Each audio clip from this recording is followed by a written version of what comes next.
नमस्कार किसान भाइयों, मैं सूर्यदेव फिर से हाजिर हूँ आपके अपने चैनल एग्रीकल्चर गुरुजी में। किसान भाइयों, आज हम बात करेंगे सरसों की बुआई से लेके कटाई तक हमें किस किस समय पर कौन कौन से कार्य करने चाहिए। सरसों की बुआई के लिए खेत को कैसे तैयार करना चाहिए, कितना टेम्परेचर होना चाहिए, कौन सी मिट्टी इसके लिए उपयुक्त होती है, किस समय से किस समय तक आपको उसकी बुआई करनी चाहिए, बीज आपको कितना लेना चाहिए, खेत की तैयारी कैसे करेंगे, बीज का उपचार कैसे करें, सिंचाइयाँ कितनी करनी है, खरपतवार नाशी का कौन से का उपयोग करना है, कौन कौन से खाद कितनी कितनी मात्रा में डालने हैं, यदि फंगस लगती है तो उसके लिए कौन सा स्प्रे करें, कीटों के लिए कौन सा स्प्रे करें, लाइन से लाइन की दूरी कितनी रखें, यानी कि कुल मिलाकर के A to Z पूरी जानकारी किसान भाइयों इस वीडियो में आज आपको देने वाला हूं। यदि आप इस वीडियो को पूरा देख लेते हैं तो आपको इंटरनेट पर कोई और वीडियो देखने की या किसी भी दुकान वाले से किसी भी बात की जानकारी लेने की आवश्यकता नहीं पड़ेगी, क्योंकि ये एक कंप्लीट वीडियो है जिसमें सरसों की बुआई से लेके सरसों के खेत की तैयारी से लेके सरसों की कटाई तक आपको किस किस समय पर कौन कौन से कार्य करने हैं A to Z बारीक से बारीक बात मैं इस वीडियो में बताने वाला हूं।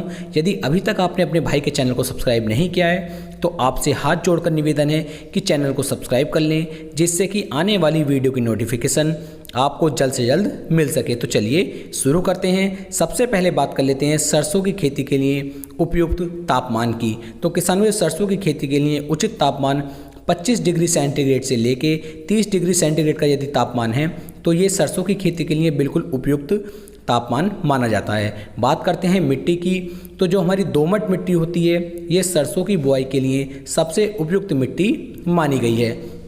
बुआई के समय की यदि बात करूं तो 15 सितंबर से लेके 10 नवंबर तक आप इसकी बुआई कर सकते हैं, लेकिन इसका यदि प्रॉपर एक सही टाइम पीरियड की बात करूं तो 15 सितंबर से ले आप लगभग 20 से 25 अक्टूबर तक इसकी बुआई कर लेते हैं। तो ये इसकी अगेती किस्म मतलब अगेती खेती आप इसे कह सकते हैं, यानी कि आप इसे बिल्कुल समय से बुआई का जो अच्छा समय है वो 15 सितंबर से 25 अक्टूबर तक का माना जाता है। लेट बुआई आप इसकी 10 नवंबर तक कर सकते हैं। बात करते हैं बीज दर की, तो 1 एकड़ में किसान भाइयों आपको 1 किलोग्राम बीज की आवश्यकता पड़ती है। बात कर लेते हैं खेत की तैयारी की कि खेत की तैयारी हमें किस तरीके से करनी चाहिए। तो सबसे पहले किसान भाइयों आपको खेत में गोबर की जो हमारी सड़ी हुई कंपोस्ट खाद होती है इसे लगभग 150 कुंटल प्रति एकड़ के हिसाब से आपको लेना चाहिए और अपने खेत के अंदर इसे अच्छी तरीके से इसका बिखराव कर देना चाहिए। उसके बाद किसान भाइयों आपको लगभग 2 जुताइयाँ हैरों से करवानी चाहिए, जिससे जो ये हमारी गोबर की सड़ी हुई कंपोस्ट खाद होती है ये अच्छी तरीके से हमारे खेत के अंदर मिक्स हो जाए। उसके बाद किसान भाइयों हमारे कल्टीवेटर या फिर टिलर की सहायता से आप जो है अपने खेत को समतल करवा सकते हैं, 1 जुताई उसकी भी आप कर सकते हैं। इस तरीके से आपका जो खेत है ये सरसों की बुआई के लिए बिल्कुल तैयार हो जाता है। इसके बाद किसान भाइयों आपको 1 जुताई की आवश्यकता और पड़ेगी, उसके लिए मैं भी अभी आपको बताऊंगा, क्योंकि 2 तरीके होते हैं सरसों की बुआई के लिए। एक आप मशीन के द्वारा करते हैं और एक आप छिटक विधि के द्वारा करते हैं। जो किसान भाई छिटक विधि के द्वारा करते हैं वे भी इस वीडियो को देखें, और जो किसान भाई मशीन के द्वारा बुआई करते हैं वे किसान भाई भी इस वीडियो को देखें। दोनों के तरीके मैं अलग अलग आपको बताने वाला हूँ।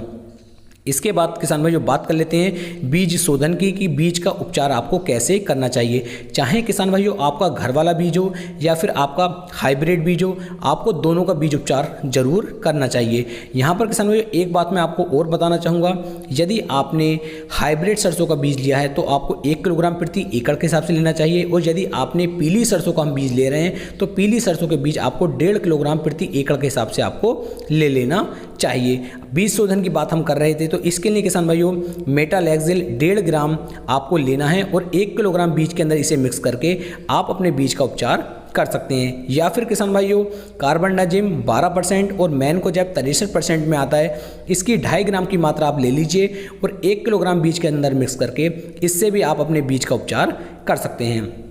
तो यहाँ तक बात हो जाती है हमारे बीज उपचार की। अब बात कर लेते हैं किसान भाइयों खाद की कि हमें कौन सा खाद कितनी मात्रा में हमें सरसों की बुआई में ले लेना चाहिए। तो इसके लिए किसान भाइयों आपको सिंगल सुपर फास्फेट की मात्रा लेनी चाहिए 100 किलोग्राम प्रति एकड़ के हिसाब से, यानी कि 2 बैग आपको सिंगल सुपर फास्फेट के लेने होंगे। इसके साथ साथ किसान भाइयों यूरिया की मात्रा यहाँ पर आपको लगभग 40 से लेके 45 किलोग्राम यूरिया भी लेना चाहिए। साथ ही साथ आपको लेनी है म्यूरेट ऑफ पोटाश, यानी कि पोटाश की आवश्यकता यहाँ पर आपको पड़ेगी पड़ेगी 25 किलोग्राम प्रति एकड़ के हिसाब से। साथ में किसान भाइयों आपको एक सही और सादा सा अच्छा सा कीटनाशक का उपयोग भी यहाँ पर करना है, और कीटनाशक के रूप में किसान भाइयों आप रिजेंट का उपयोग कर सकते हैं। रिजेंट की मात्रा यहाँ पर आपको 4 से लेके 5 किलोग्राम प्रति एकड़ के हिसाब से आप ले लेते हैं तो आपकी फसल के अंदर शुरुआत से लेकर के लगभग 40 से 50 दिन तक आपकी फसल के अंदर किसी भी तरह के कीट का उपयोग मतलब जो असर है वो फसल पर दिखाई नहीं देगा। इन चारों को अच्छी तरीके से मिक्स करने के बाद आप इसके अंदर ही अपने 1 किलोग्राम बीज को मिक्स कर सकते हैं और छिटक विधि के द्वारा अपने खेत के अंदर डाल सकते हैं, और उसके बाद रूटावेटर की सहायता से आप अपने सरसों की बुआई कर सकते हैं। तो इस तरीके से छिटक विधि की जो बुआई होती है ये पूरी संपूर्ण हो जाती है। लेकिन जो किसान भाई मशीन के द्वारा बुआई करना चाहते हैं उन्हें करना है कि लाइन से लाइन की दूरी आपको लगभग 30 से लेके 40 सेंटीमीटर के आसपास रखनी चाहिए, और पौधे से पौधे की दूरी किसान भाइयों 10 से लेके 15 सेंटीमीटर के आसपास आपको रखनी चाहिए। और इस तरीके से आप भी अपनी सरसों की बुआई कर सकते हैं। लेकिन ये काम करने से पहले आपको रूटावेटर से आखिरी जुताई अपने खेत की कर लेनी चाहिए। तो इस तरीके से छिटक विधि से भी और मशीन के द्वारा भी दोनों तरीके से बुआई पूरी हमारी हो चुकी है। अब किसान भाइयों बात कर लेते हैं कि बुआई होने के बाद सबसे बड़ी जो दिक्कत आती है वो दिक्कत आती है कि हमारी फसल के अंदर खरपतवार नाशक बहुत ज़्यादा हो जाते हैं। तो खरपतवार को हम किस तरीके से ख़त्म कर सकते हैं, तो इसके लिए किसान भाइयों आपको पेंडिमेथ्रिन 30% इसी फॉर्म में जो आता है इसकी 700 ml की मात्रा आपको ले लेनी है, और लगभग 150 से लेके 160 लीटर साफ पानी के अंदर इसे मिक्स करके सरसों की बुआई के 36 घंटे के अंदर अंदर आपको इसका स्प्रे अपनी सरसों की फसल पर कर देना है। यानी कि जो आपने खेत तैयार किया है उस खेत पर आप यदि इसका स्प्रे कर देते हैं तो आपकी सरसों की खेती के अंदर फसल के अंदर किसी भी तरह का कोई खरपतवार नहीं उग पाएगा। तो इस तरीके से खरपतवार भी पूर्णतः समाप्त हो जाते हैं। अब बात कर लेते हैं किसान भाइयों सिंचाई की कि आपको सरसों की फसल में कितनी सिंचाइयाँ करनी चाहिए और किस किस समय पर कौन कौन से खाद कौन कौन से स्प्रे आप बाद में करने चाहिए। पहली सिंचाई किसान भाइयों बुआई से 25 से लेकर 30 दिन की अवस्था पर आपको करना चाहिए, और इस समय पर आपको यूरिया की मात्रा 30 किलोग्राम और सल्फर की मात्रा 4 किलोग्राम प्रति एकड़ के हिसाब से लेनी चाहिए। यहाँ पर यदि आप सल्फर की मात्रा डालेंगे तो ये हमारी तेल वर्गीय किस्म है, तेल वर्गीय फसल है, तो इसके अंदर तेल की मात्रा इससे बढ़ जाती है। बात करते हैं दूसरी सिंचाई आपको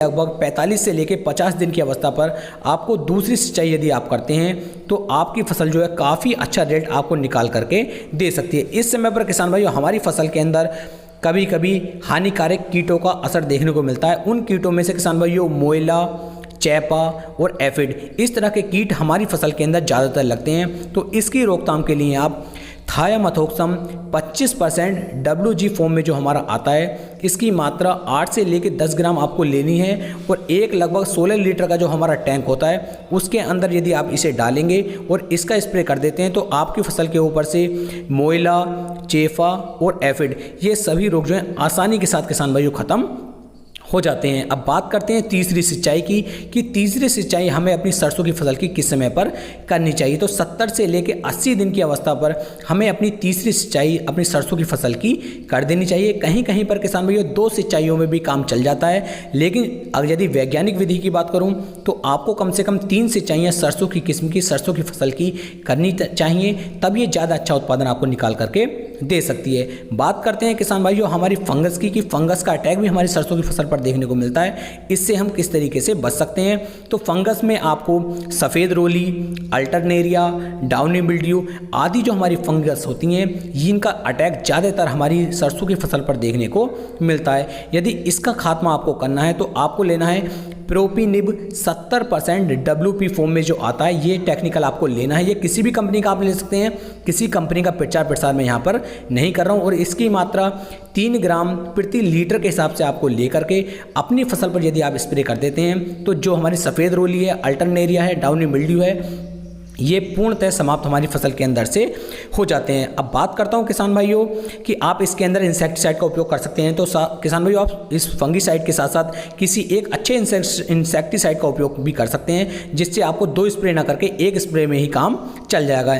यदि आपकी फसल की बढ़वार अच्छे से नहीं हो रही है, ग्रोथ अच्छे से नहीं हो रही है, तो किसान भाइयों आप अपनी फसल के अंदर सागरिका, बायोविटा, धनजाइम गोल्ड, इनमें से किसी भी एक ग्रोथ प्रमोटर का उपयोग अपनी फसल के अंदर कर सकते हैं और आपकी फसल की जो बढ़वार है, जो ग्रोथ है, वो अच्छी तरीके से होनी शुरू हो जाती है। तो इस तरीके से आप जो इसकी बुआई से लेकर के स्प्रे तक हम पहुंच चुके हैं। अब बात करते हैं इसकी कटाई की कि इसकी कटाई हमें किस समय पर करनी चाहिए। तो जिस समय पर किसान भाइयों हमारी फसल के लगभग 75 से लेकर 80% बालियाँ, जो हमारी फलियाँ होती हैं, ये पीली पड़नी शुरू हो जाएं, उस समय पर आप इसकी कटाई करके इसका उत्पादन आप ले सकते हैं। यदि बात की जाए कि उन्नत किस्मों की, तो उन्नत किस्मों की मैं लगभग 3 से 4 वीडियो बना करके दे चुका हूँ। उन वीडियो को आप देख सकते हैं और बहुत अच्छी किस्मों को आप वहाँ से चयन में ले सकते हैं। तो उम्मीद है मैं आपको बुआई से लेकर कटाई तक एक वैज्ञानिक विधि बता चुका हूँ जिसमें सब कुछ मैंने कवर किया है। फिर